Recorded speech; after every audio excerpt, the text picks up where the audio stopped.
Ayan, magandang gabi sa inyong lahat mga kapatid na guro. No? At ako po'y bumabati sapagkat ngayong araw, September 5, ay pagisimula po ng ating National Teachers Month celebration.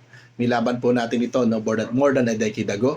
At ngayon ay meron na tayong legal at formal na pagkilala mula sa Estado tungkol po sa pagdiriwang ng ating National Teachers Month at World Teachers Day. Ngayon po, ay gusto ko lamang po sanang talakayin yung naging experience ng mga kapatid nating guro dyan po sa Valenzuela City, tungkol po dito sa medical allowance. Medical allowance pa rin, huwag kayong mag-asawa.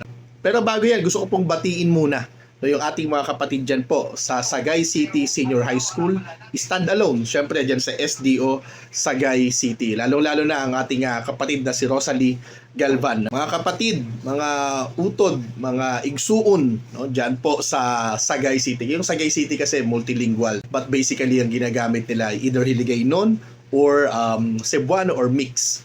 Kahapon, sumulat yung mga kapatid nating guro sa Valenzuela City, dyan sa kanilang SDS, Dr. Noel Bagano.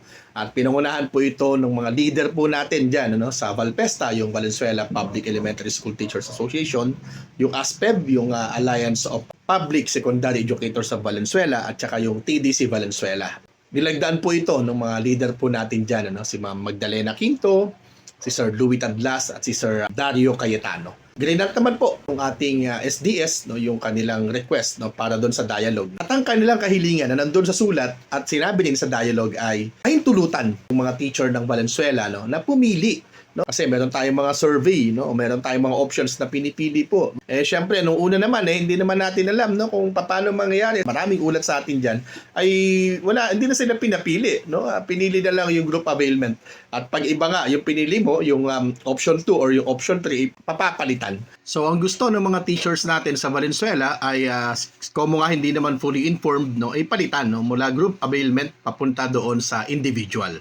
So, doon naman po sa meeting, naging maayos naman, sabi ng ating mga kapatid. Pumayag naman po yung ating SDS Noel Bagano na palitan pa hanggang September 9 yung choice ng mga teacher. Ibig sabihin, yung group availment na naipirma nung una ay pwedeng palitan ng individual availment hanggang sa September 9. At few hours after the dialogue ay naglabas po ng memorandum yung ating SDS ng Valenzuela City. Sa maraming mga nagtatanong kung possible daw ba ito sa kanilang mga division, sa tingin ko possible. Nangyari sa Valenzuela, pwede natin gawin sa iba. Ang kailangan lang po i-engage natin yung mga namumuno sa ating division. Kausapin po natin o sulatan gaya po ng ginawa ng Valenzuela City. Yun lamang po siguro. Again, maraming salamat. At yung mga kapatid doon natin dyan sa Sagay City Senior High School standalone, maraming salamat po sa pagsubaybay dito po sa ating page at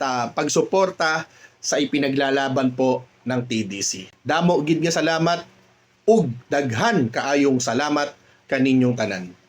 Thank you at magandang gabi sa lahat.